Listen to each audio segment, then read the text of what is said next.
Well, good evening, and thank you for joining St. Vincent de Paul for our first ever Calling All Angels virtual gathering. I'm Rick DeBruhl, and I'm glad to be with you this evening for something, well, a little different. Now, I want to tell you that we are all here in the studio. We've been wearing our mask and adhering to social distancing, but I want to put the mask aside for just a moment, for a few minutes, to share a very important message with you. And by the way, we want to thank you for being here. We know many of you have been signed on for quite some time waiting for this to happen. We've been watching the chat and all the comments as you've been talking back and forth, including the person who said they had hip surgery yesterday and wanted to make it a point to watch tonight. So let's get right to it, because we hear from so many people about the uncertainties and all the challenges facing our communities. People who are out of work, children out of school without childcare, families who are not able to pay their rent or utility bills, or buy food or even diapers for their children.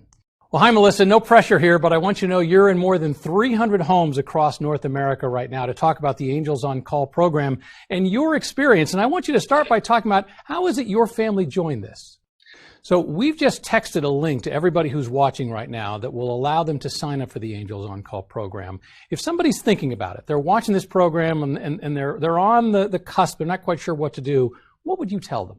Well, Melissa, I know you've got 3 little ones in the house right there, so I appreciate the fact you've taken some time to spend with us, and I appreciate the fact that they've been pretty quiet during all this, so that's pretty impressive. Thank you. Yes, they have so far. And most importantly, we want to thank you for being a founding member of Angels on Call. My pleasure. Welcome to St. Joseph the Worker's annual celebration of the Worker Breakfast, our first ever virtual event. And that's the success bell. It gets rung every time a client finds a new job. Now, we hope you're enjoying your morning coffee and breakfast.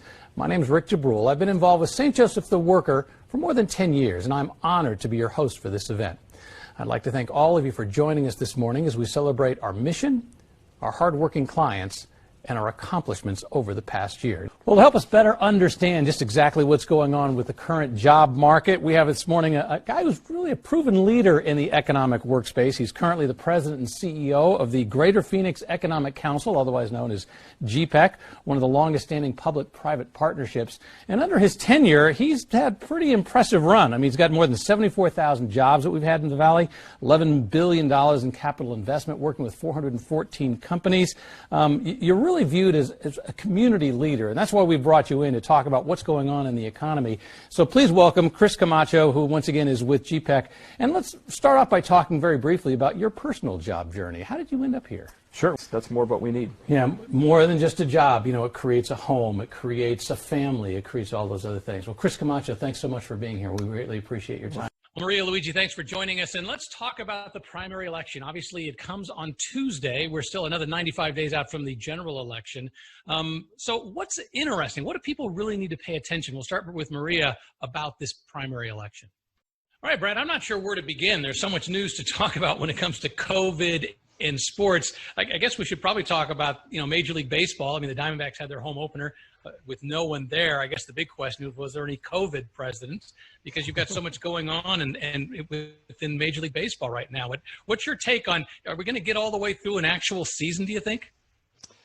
Rick, I would not go to Vegas on that one. Yeah, at the end of the day, it's all about survival. Brad Cessnat, thanks for your time today.